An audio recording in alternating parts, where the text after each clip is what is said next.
বন্ধুরা, আজকে আমি তৈরি করব টক ঝাল মিষ্টি জলপইয়ের আচার। এই আচার খেতে দুর্দান্ত লাগে। এখন যেহেতু শীত চলে গেছে আর একটু একটু গরম গরম পড়া শুরু হয়ে গেছে, তো এখন কিন্তু আচার খুব ভালো লাগবে, এমনি খেতেও ভালো লাগবে আর ভাতের সঙ্গেও ভালো লাগবে। তো এই জলপইয়ের আচার আজকে তৈরি করব। এখানে আমি 1 কিলো জলপই নিয়ে নিয়েছি, ভালো করে ধুয়ে পরিষ্কার করে নিলাম। আর জলপাইগুলোর যে ডাটাগুলো বা বোটাগুলো সেগুলোকে ফেলে দিয়েছি।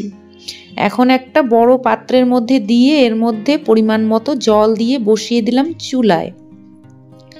এবার জলটা যাতে জলপাইগুলোকে ডুবিয়ে রাখে সেই মতো জল দিয়ে দিয়েছি। আর দিয়ে দেব লবণ। এখানে আমি লবণ দিয়ে দিলাম 1 চামচ, হলুদ গুঁড়ো দিয়ে দিলাম 1/2 চামচ। এবার ঢাকনা দিয়ে সেদ্ধ হতে দিব 15 মিনিট মতো। 15 মিনিটের মতোই সেদ্ধ করলে মোটামুটি হয়ে যাবে।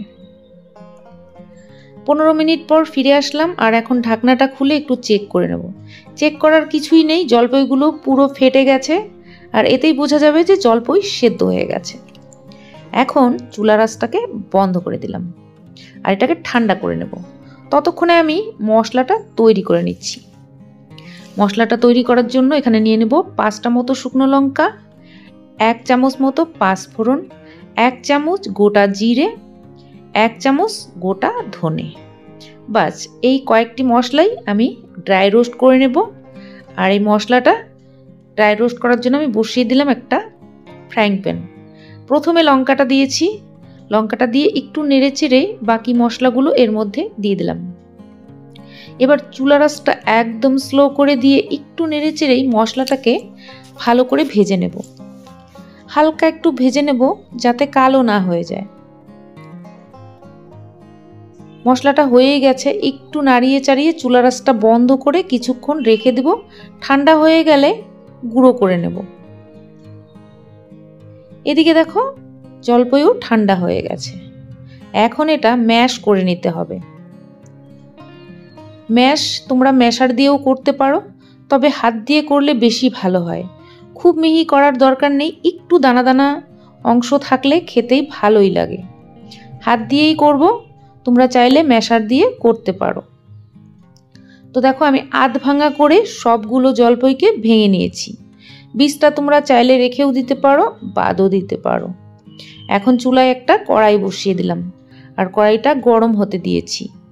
দেব সর্ষের তেল। সর্ষের তেল দিয়েই আচারের টেস্ট ভালো হয়। এখানে আমি 50 গ্রাম মতো সর্ষের তেল দিয়ে দিয়েছি। খানিকটা পাঁচফোড়ন আর 2টো শুকনো লঙ্কা ফোড়নে দিয়ে দিলাম।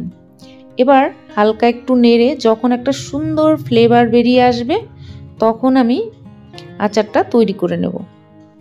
বন্ধুরা, মশলাটা ফ্রাই হয়ে গেছে, এখন আমি দিয়ে দেব জলপাইটা। তো জলপাইটা আমি দিয়ে দিলাম, দিয়ে হালকা একটু ভেজে নেব। দেখো সবগুলো জলপাই আমি দিয়ে দিয়েছি। এবার একটু নাড়াচাড়া দিতে হবে, না হলে কিন্তু এক সাইডে কালো হয়ে যেতে পারে। সেই জন্য একটু ভালো করে নেড়ে চেড়ে নিতে হবে, ভালো করে ভেজে নিতে হবে 5 থেকে 7 মিনিট। খুব বেশি ভাজার দরকার নেই। এই জলপাই তোমরা এভাবে ভেজে নিয়েই আচার তৈরি করতে পারো। আর যদি মনে করো তোমাদের বাড়িতে রৌদ্রু রয়েছে তাহলে রৌদ্রুতে দিয়েও তোমরা আচার তৈরি করতে পারো, তবে এভাবে করলেও খুব ভালো লাগে। এদিকে আমি 1 কিলো জলপাইয়ের জন্য 1 কিলো গুড় নিয়েছি। গুড়টা এবার দিয়ে দেব এই জলপাইয়ের মধ্যে। গুড় এখানে 1 কিলো নিয়েছি, এই জন্যই জলপাই কিন্তু একটু টকটকই হয়। গুড়টা সমপরিমাণে না দিলে জলপাইয়ের আচারটা কিন্তু মিষ্টি হবে না। তোমরা কম বেশি করতেই পারো। এখন যখনই গুড়টা দেবে তখনই কিন্তু গুড়টা মেল্ট হওয়া শুরু করবে আর এই জিনিসটা পাতলা হতে শুরু করবে। এখন গুড়টাকে একটু নেড়ে এটার সঙ্গে মিশিয়ে দিলাম।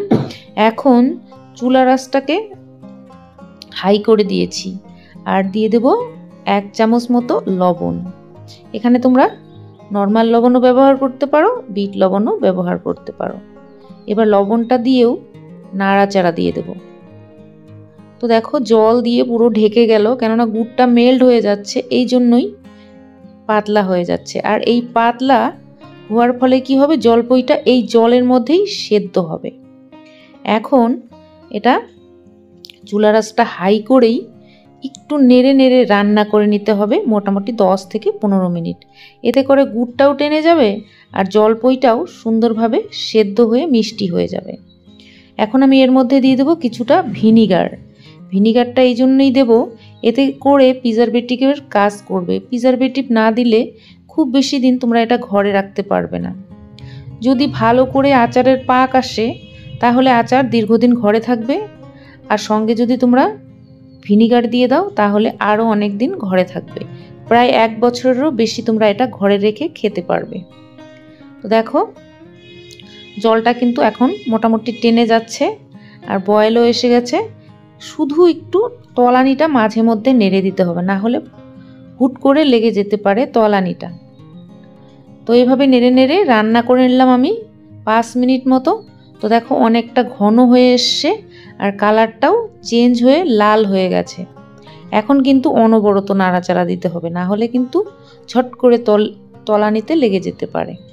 তো এই সময় দিয়ে দেব মশলাটা আমি গুঁড়ো করে নিয়েছি, খুব মিহি করে গুঁড়ো করিনি, একটু দানা দানা করে গুঁড়ো করে নিয়েছি। আর মশলাটা এবার এর মধ্যে দিয়ে দিলাম। এবার মশলাটা দিয়েও এটা নাড়াচাড়া দিতে হবে, খুব ভালো করে মিশিয়ে দিতে হবে। এটা ঠান্ডা হলে কিন্তু আরেকটু টেনে যাবে, সেই জন্য খুব বেশি এটাকে টানানোর দরকার নেই, কেননা ঠান্ডা হলে এমনি একটু শক্ত হয়ে যায়। তো দেখো আচারটা কিন্তু মোটামুটি হয়ে এসছে, বোঝাই যাচ্ছে, কেননা অনেকটা ঘন হয়ে এসছে আর পাতলা ভাব কিন্তু খুব একটা নেই। আর কালারটা দেখেও বোঝা যাচ্ছে যে এটা হয়ে গেছে। এখন আমি নামিয়ে ঠান্ডা করে নিলাম। আচারটা দেখো দুর্দান্ত কালার এসেছে, একদম লাল টকটকে হয়েছে, খুব সুন্দর কালার এসছে। এবার যেটা করব, এটা একটু ঠান্ডা হয়ে গেছে, সেই জন্য এটা একটা জারের মধ্যে ভরে নিতে হবে। তো যে কোনো কাচের জার সুন্দর করে ধুয়ে পরিষ্কার করে শুকিয়ে এটাকে তোমরা তুলে রাখতে পারো। এটা 1 বছরেরও বেশি তোমরা রেখে খেতে পারবে, নষ্ট হবে না, ফাঙ্গাসও পড়বে না তোমরা যদি এই পদ্ধতিতে রান্না করো। তো বন্ধুরা আজকে আমার এই আচারের রেসিপিটা তোমাদের কেমন লাগলো অবশ্যই কমেন্ট করে জানিও। যদি ভালো লাগে একটা লাইক করে দিও আর বন্ধুদের সঙ্গে শেয়ার করে দিও। আর দেবযানীস কিচেন চ্যানেলটা যদি সাবস্ক্রাইব করা না থাকে সাবস্ক্রাইব করে রাখো। আজকের জন্য এখানে শেষ করবো। সবাই ভালো থেকো, সুস্থ থেকো, নমস্কার।